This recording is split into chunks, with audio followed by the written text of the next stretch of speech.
bertikai, bukan untuk mengungkit luka lama, tapi untuk belajar agar perang tidak terulang.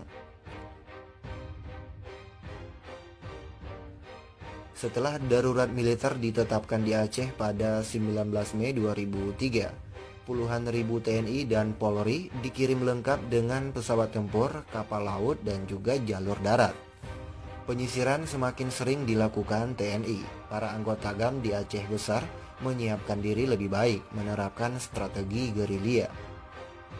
Ada 4 komando di daerah Aceh Besar yang saling terhubung dengan jalur-jalur tikus dan saling mendukung.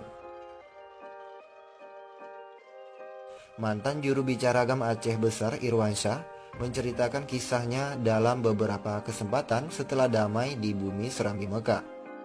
Irwansyah berada di wilayah Komando Daerah 26 bersama sekitar 150-an anggota.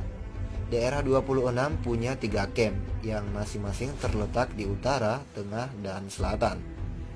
Camp Pintu Raya dipimpin oleh Ramli alias Paca. Camp Tameh Tengok dipimpin oleh Tengkuli yang juga Panglima GAM Sago. Sementara Irwansyah memimpin Camp Pintu Angin yang terletak di tengah-tengah. Jumlah pasukan dan senjata terbagi rata. Letak antar camp tidak terlalu berjauhan. Beberapa dari mereka sering berkumpul di satu tempat. Komando Daerah 26 bertanggung jawab untuk wilayah dari Lampulo, Darussalam, Cotkuung, Siron, Belang Bintang sampai ke Krung Raya. Selain Daerah 26, di Aceh Besar ada Komando Daerah 22 yang dipimpin oleh Tengku Ahyar, meliputi wilayah Montasik, Janto, Lembah Selawah, sampai ke Sare. Kemudian Komando Daerah 25 dipimpin oleh Muharam, bertanggung jawab di wilayah Sibreh, Lambadeg, sampai ke perbatasan Aceh Jaya. Kemudian Komando Daerah Banda Aceh dan sekitarnya juga menjadi wewenang Muharam.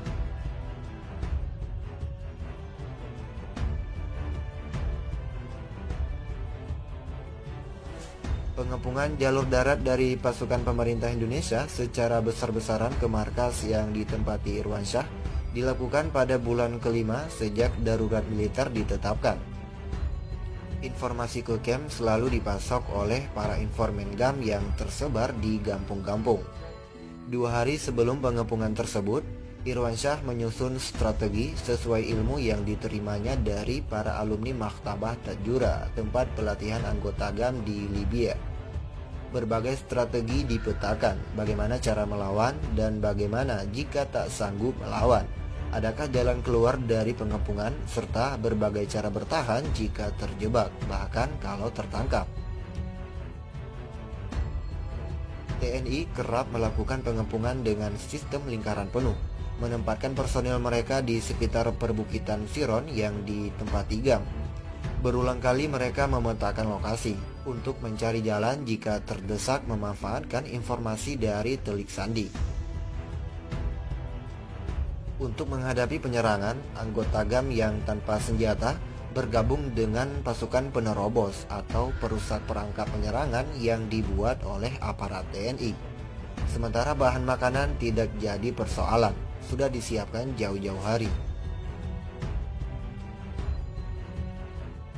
Serangan pertama besar-besaran ke markas terjadi pada Oktober 2003 setelah subuh. Suara senapan keduanya pun terdengar di segala penjuru hutan Siron. Aparat TNI terus bergerak masuk ke dalam wilayah markas GAM.